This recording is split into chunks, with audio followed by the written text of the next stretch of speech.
The board is set. The native Fremen dream of creating a green Arrakis, while the Baron Harkonnen wants to paint it red. Smugglers who above all desire profit by turning the tables. The noble Atreides, bound by the whims of the Emperor, are blinded by their honor. The board is set.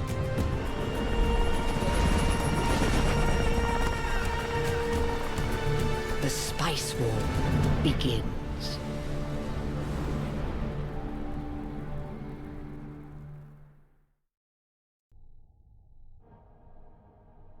Hello and welcome back. So today I'm going to talk about Dune a little bit because I was given a key after asking and waiting quite patiently. So this is kind of an ad hoc review because they've only given me a couple of weeks to do this, and I've played around with the game, and to my surprise it is quite complex, which is good and bad for all games. So this is a review, so let's start off with the base things. It's relatively easy to get straight into. There are tutorial sections, but honestly, the tutorials, they could do with way more. It's very basic, so we're going to try and just quickly touch on everything, but yes, that might take a while, so I'm not going to sugarcoat this. It is quite complex. It is kind of like Gladius, but with a much limited unit scale. You have 3 game modes, which I believe Conquest was added as the roadmap. I'm not sure if Battle for Arrakis was as well, but the roadmap is ever expanding, it seems, for this game, which is one of the things that attracted me to this game. It's the amount of attention and love that it has got and received from those making it, because I always think that it is a great thing when a developer actually pays attention, and the reviews thus far are relatively positive for a game like this. If I had any kind of change that I'd wish, it's that I would want this to be more like the classic Dune. The old Dune that I played was more reminiscent of Command and Conquer, which I get it, they're going for a more authentic feel, so there are many ways to play this. So you choose your game mode. Obviously there's multiplayer there as well, as you see, and it is relatively active, I'm going to say, as a multiplayer game goes. It's not like this is dead, but it is still in early access, so there's still time, and there is new features, and like I said, the ever-expanding roadmap. So from single player, you can choose which mode you want to play. So if you go with Conquest, you can choose to play as one of 3 factions and go up against 2 others. Plus the smugglers, I believe, are always there, and the Fremen, so they become like background factions. Whereas if you go for Battle for Arrakis, you can actually play any of these, and each has their own very specific method and playstyle. That is one of the truly good things about this game, is that the amount of replayability you can have this game. House Atreides is the easiest to win while being passive. They have massive political power and influence and defensive bonuses, making it quite possible for you to annex through peaceful negotiations and expand. Now, you don't want to do that with all of the territories, because that would cost you far too much influence and would take far too long. Military conquest is still somewhat quicker. The Harkonnens, we all know the Harkonnens. If you know anything about Dune, they're very violent people. They're aggressive expansionists, I would say. Their focus should be heavily military and advancement. The smugglers kind of play a middle ground role, where they attempt to barter and gain influence and through trade and agreement, and you can trade with these factions in game. It is very 4X. Like I compare it to Gladius, because to be honest, with 4X games, like Gladius is one of the few ones that I actually like. I know this isn't a review for Gladius, but it's my closest comparison point, because Civilizations for me is far too dull and slow and mind-numbing, whereas June starts very slow but will rank up over time. The amount of things going off and happening, and the fact that it's real time, you can pause it to, resolve things, but the reality of the situation is, in a multiplayer game, it would be quite interesting.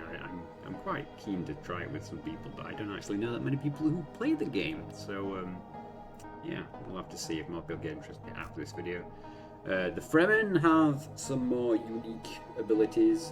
They can avoid the worms somewhat easier, and they can harvest from areas which are not claimed, but they do have smaller villages because they're trying to keep things low-key, as should be. And then you have the Imperial House, which I believe basically has the better troops, better defenses, but everything costs more, if I am remembering correctly from my quick dabble I had in all of these. So I'm just going to load up one of my save games and talk through how everything is laid out and everything works. Welcome to Arrakis. So this is an auto-traded save. You can use your real mouse to scroll in and out. My first criticism I would have is I would like a way bigger map. I love giant conquests, which kind of brings me to the victory conditions, because there are several ways you can win, and one of them is simply to amass, what is it called? Is it this? Yes, it's these homogeny points. So you can literally win by amassing 5,000 of these, or is it 50,000? I can't quite remember. And it may depend on the difficulty you're playing on as well. So as you start the game, you start with a single command center, which you can build buildings once you've reached a certain level. Now each building is going to give you benefits, positives, to help you do things. You have to control the flow of spice. Now, interestingly, in June, you can decide when you want to sell and when you don't want to sell, but you have to stockpile enough to pay your imperial tax of spice, which is due every 25 standard days in June, so that's their kind of equivalent of a month. And that is okay-ish. You'll probably want to stockpile most of it to make sure you can do that. You can always get money through other means, and there is the market, which allows you to buy and sell things, and you can trade, and you can also trade with other factions if you're actually playing not a head-to-head, which I believe is what this is. So on my left hand side over here, we've got some events that have popped up. Now these will pop up periodically, and these are just asking you if you want to do such a thing, and you'll have a certain amount of time to decide if you want to do it or not. So there is a Harkonnen one, and there's a Minor House Delegate one. So these can give you, I guess, a swing back into whichever way you want to go. Sometimes you'll burn all your resources, so it's good to keep some things on side for trade and these kind of things. You'll have pluses and negatives as well. So I've got low standing because I used all my influence and all my water, which is not great for the game, but as it goes along, that will go back up on its own. That's not much of a problem. With House of Trade, it's pretty easy to get your influence back up if we're being real. For House of Conan, it'd probably be harder because their brutal tactics are less favourable by some people, shall we say. And then you just have like any kind of change modifiers you have listed here. So you can see that we've got a positive change modifier by green. We have a negative modifier here, which was an event which caused this. So that's going to expire in 5 days. That's not a problem. But we also have a positive one for authority. So as you can see, it's pretty obvious how this kind of stuff works, and this is stuff that will just naturally happen. But what you really need to know and understand is when you click on a territory, you'll get this on the bottom right hand corner, which tells you the wind strength. Now the wind strength is related to water production, and you need enough water to be able to produce more troops and other such things. But also every territory kind of has a special resource, right? So that one has plus 100 minerals. So if we click over here, we have spice fields and wind strength 4. So this place would be great for water, but unfortunately you need a mining ring as well, and you can only build so many things in an area, so that's slightly unfortunate. Over here, so wind strength of 5, so this would be even better, and rare elements, which will allow you to build your more advanced technologies. You also have these resources across the top, so this is basically your income scale, right? So you need to decide. So like if I don't hoard much, I can keep things in the plus, or I can let it go down a bit. We've got 800 and you can trade for more, so that's not much of a problem. Hovering over each one will give you a breakdown of the individual thing. Solari is basically money, Plascrete is a resource, and manpower is basically going to depend on your regions and how much water you have. Like, you need to have water to get more regions, and you need to be able to equip your men to use them properly. Fuel cells you'll need for your more advanced vehicles. You can't really do anything with fuel cells other than use them for your vehicles. Not having them will stop you from being able to produce vehicles, which will hinder you later on if you're going to have a conflict. Water is critical. As you can see the breakdown, each village, you can have villages that provide them and armies use them, so you're going to want these nice wind areas, like this one had a wind of 5, right? Which I'm pretty sure is the highest I've seen actually. And that will give you a lot of water resource which you can then use to make troops and put on the field. Each individual area can be taken by force, or you can use the annexation option, which is only available to House Atreides. You use ornithopters to fly around the map, recon, you can set them to auto recon and they will scan areas. That's pretty self-sufficient in my opinion. You build your troops from your main territory, so you literally just click recruit and you will have a list of troops. Now, I think this is kind of a limited number of troop options, but I've not actually played too many games yet to criticize that, and I understand that this is Dune, aka Arrakis, and you have sandworms, and you know the primary focus is actually to trade and to harvest spice. So really, the military aspect is kind of a byproduct of the conflict, really. It's not supposed to be the main thing, so I get it that they've kind of gone for the more lore-accurate thing. But I do kind of wish there were some options which were just like, yeah, reduce the upkeep costs and let's have more armies and let's make it more of a conflict game, a bit more like, you know, Total War, or rather more like Command and Conquer.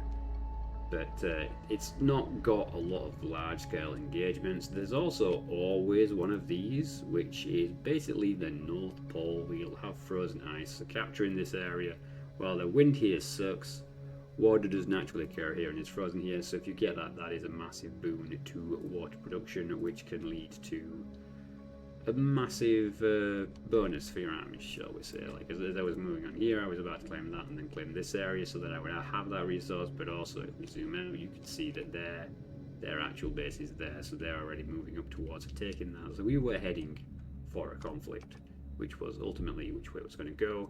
Now, on the right-hand panel here, you'll see we have research, which is called ground command, and you'll have 4 different flavors of research.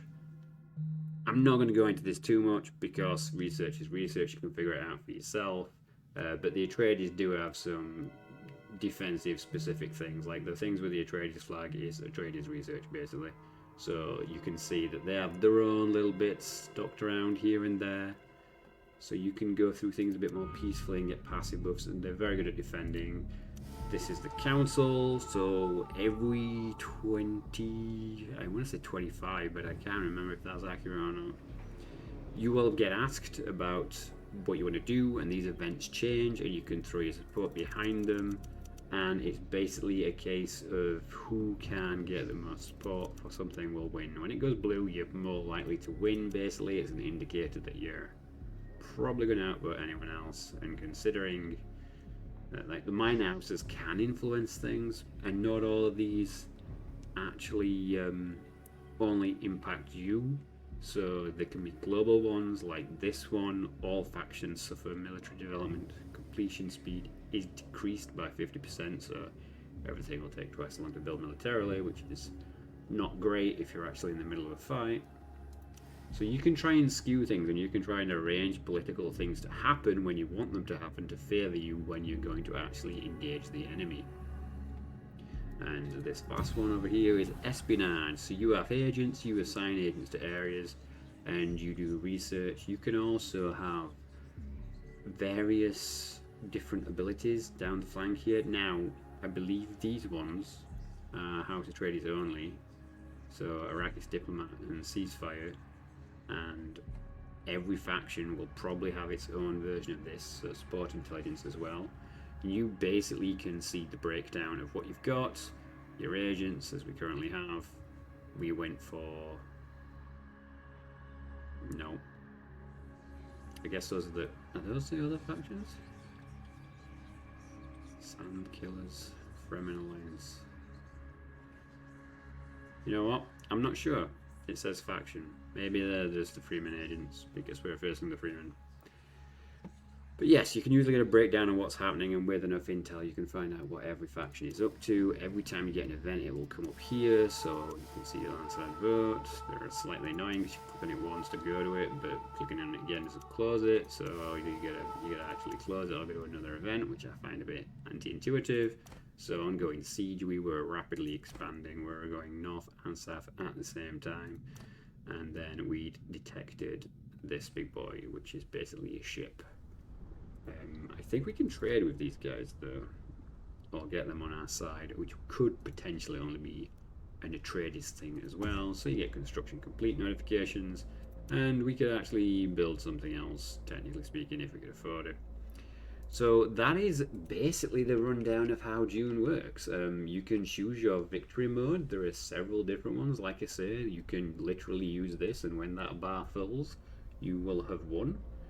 Or you can choose to disable this and have a military victory, which I might try with Atreides and see what it's like. I imagine it would be quite tough, right? Because you've got to fight other factions which are more aggressive in nature.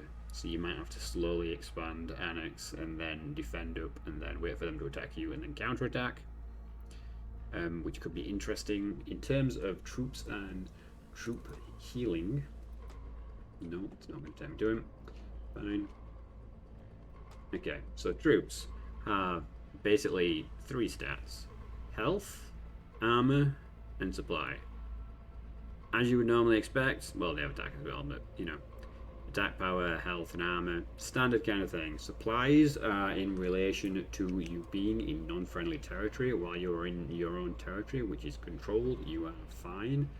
When you start to walk out into the sand in an area, say like I sent them down here, they would start to lose supply, and that would cause them to eventually take hit point damage once those supplies run out. Now you can ferry troops around. I believe the Hornithopter can do it as well, unless I'm losing my marbles. No, it must be another version of the Hornithopter I'm thinking of. But you can basically get troop transports to ferry troops around, which makes things a little easier, and you can recover things. There's a crashed Hornithopter over there, so you can retrieve it, and you've basically got an option. So you can patch it up, so you've got another Hornithopter, or you could get some intel from it. And it's likewise, in most settlements there is something, so you have an option, and the maps are RNG generated, so I kind of like the way they've gone about it, the rescalability of it all. You get to choose if you want to, you know, win through passive or through violence, and then you can fight the exact same matchup again, but it would be different because the map's different. And it's about resource management ultimately. Like, this is not quite my typical flavour of playstyle except for military victory, but I don't know, we could try House Icon and play through, or like I said, try Atreides and try for the super slow grind. I think the one thing that might put me off doing an Atreides slow grind mission would be the Imperial tax, because as far as I can tell, Imperial tax always goes up every month. So you're expected to provide more and more spice, which means the more you stockpile, the better you're going to do the longer the game progresses. Or if you spend a lot of it early on, you could push hard for an early game victory. But that's going to be complicated because you can actually build defense platforms. Now, I don't think I've actually zoomed in and shown any buildings, but as you can see here, so there's building slots. So you choose what you can build, and then you can actually assign a garrison force there, which are slightly cheaper than actual troops. Do I have a city I haven't maxed out?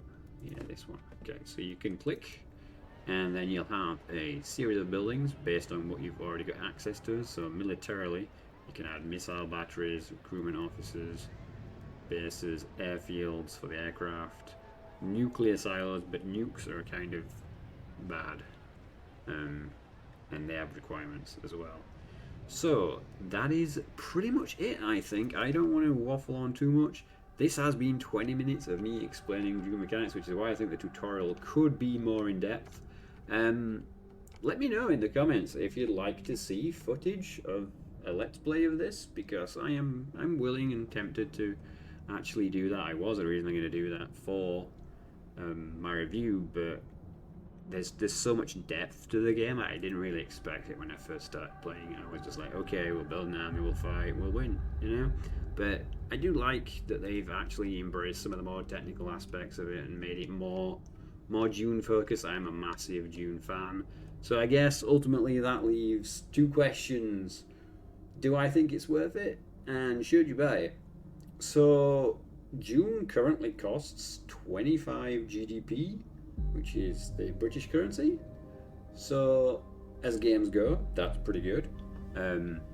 It's relatively affordable compared to most modern games. It is still in active development. They have their own Discord server. And one of the more critical factors, I think, for a modern game is this runs super well on my machine. And I mean super well. Like, we'll just unpause it. Like, it literally uses like 1 degree in heat. We're in the middle of summer right now. So, like, it's for something to play. So many games are so taxing these days and so badly optimized. I think that Dune is a really well optimized, really well made game. I definitely support the game, and I honestly think it's the kind of game that's probably gonna go up in price. I feel like when early access ends, it's gonna become more expensive because there is a lot to this game and the roadmap keeps expanding. So if you can pick it up for 25, it's probably going to be worth it. Or if you can get it in a sale. It did go down to 20, I think, for the Steam Summer Sale, but since then it's come back up to 25. So yeah, I think 25 is a really good spot for it. Do I enjoy the game? I do. It's not quite the Command and Conquer game I was expecting, but it is still pretty great. And it is nice to have a different franchise game. Okay, I'm going to stop waffling because honestly I love Dune. I could talk about this for ages. This is an early access copy still. It is still an early access. There is still the roadmap being worked on. But I wouldn't let you put that off getting the game. It is pretty enjoyable. I have no multiplayer experience. I was going to try and get some in before I did this review, but it's just not been possible. Like, I've got a limit for when I can get this done, so I needed to get this done. Please let me know if you want to see a let's play of any of the factions, and if so, why not tell me how you want me to win and which factions you want me to play as. Why not, eh?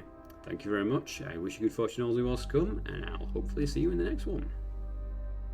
Ooh, that map's just gone. Okay, it doesn't like when you leave the monitor screen for your other monitor, but thank you very much. Bye-bye.